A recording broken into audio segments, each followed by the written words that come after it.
नमस्कार दोस्तों, आज की कहानी का नाम है डाकू की बेटी राजकुमारी।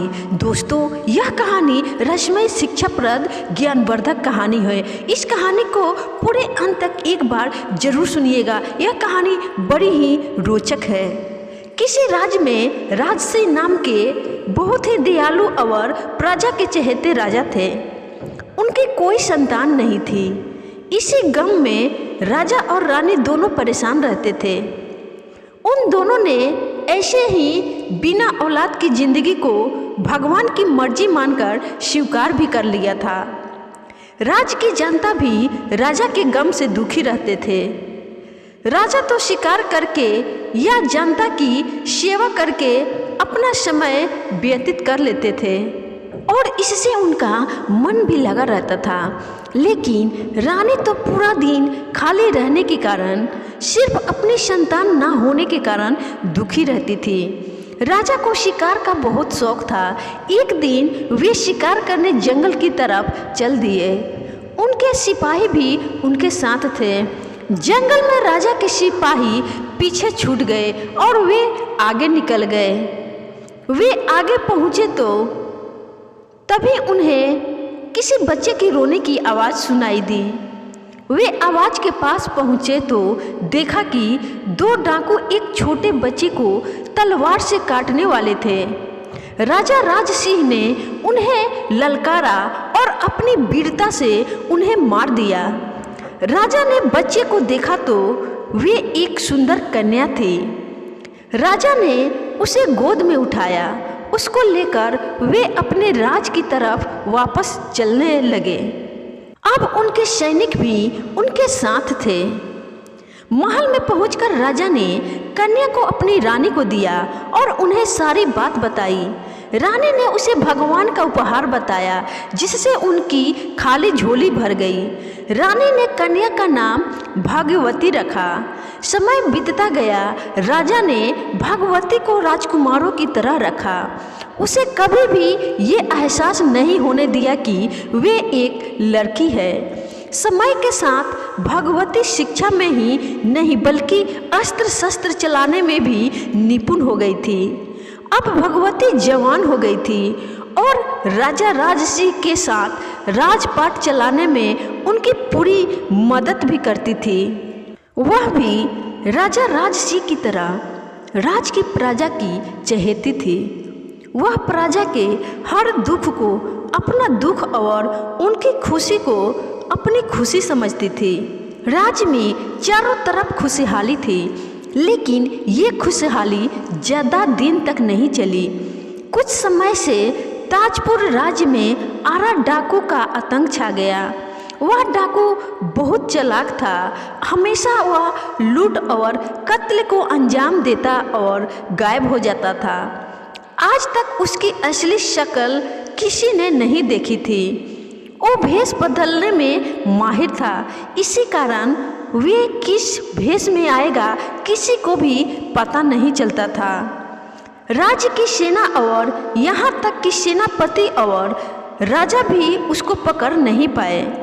इसी फिक्र में राज दरबार में सभी बैठे थे। उसी समय भाग्यवती बोली, पिताजी, यदि आप आज्ञा दे तो मैं इस आरा डाकू को पकड़ने की कोशिश करूं। राजा बोले, भाग्यवती, सारी सेना और सेनापति सहित हम भी कोशिश करके हार गए हैं, लेकिन यदि तुम भी कोशिश करना चाहती हो तो जैसी तुम्हारी इच्छा, लेकिन सावधान रहना, वो बहुत खूंखार है। भाग्यवती ने उन्हें धन्यवाद कहा और उनकी आज्ञा लेकर वह दरबार से बाहर निकल गई। उस रात भगवती ने एक मर्द का भेष बनाया और राज्य में घूमने लगी। वह हर जगह घूम रही थी। बाजार, गलियों, खेतों में लगातार घूमते हुए उसे 5 दिन बीत गए, लेकिन वो आरा डाकू का पता नहीं लगा पाई। किंतु वह कत्ल और लूट को अंजाम अभी भी दे रहा था। भगवती ने आरा डाकू के बारे में और जानकारी जुटाई और उन घरों के लोगों से मिली जहां पर डाकू ने कत्ल और लूटपाट की थी।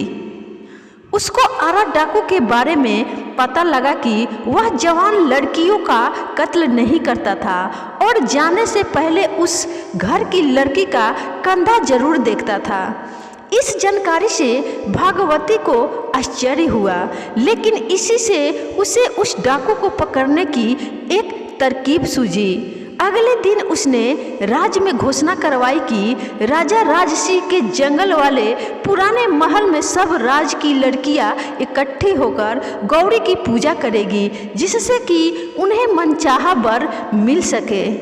इसमें कोई भी मर्द शामिल नहीं होगा और राजकुमारी भागवती इस आयोजन का संचालन करेगी।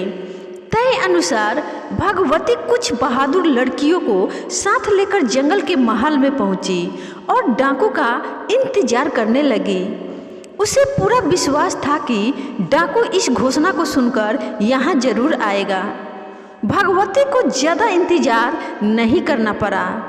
उसने देखा कि एक साया दीवार फांदकर अंदर दाखिल हो गया था। राजकुमारी भागवती सतर्क थी। उसने तलवार के बल पर उसे अपने काबू में कर लिया। उसे पकड़कर दरबार में पेश किया गया। अब राजकुमारी भागवती ने आरा डाकू से लूटपाट और लड़कियों का कत्ल न करने का कारण पूछा तो उसने बताया कि वो जन्म से डाकू नहीं है।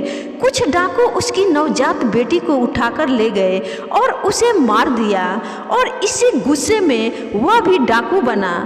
मेरी बेटी के बाएं कंधे पर एक गुलाब का गोदना बना हुआ था। मैं हर लड़की का कंधा इसलिए देखता था कि शायद मेरी बच्ची अभी भी जिंदा हो।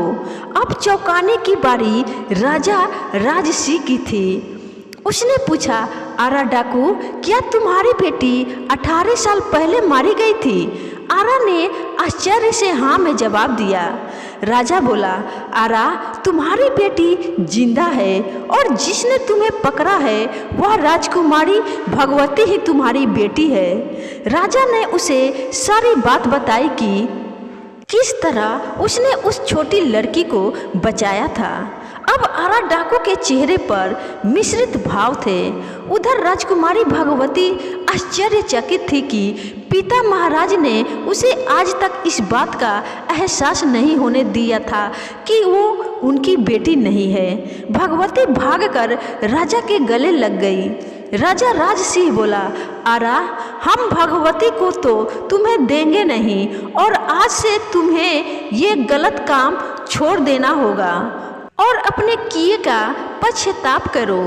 आरा ने कहा, जब मेरी बेटी जिंदा है तो मैं ये काम छोड़ता हूँ और मैं यही सोचकर खुश हूँ कि वो अब राजकुमारी है।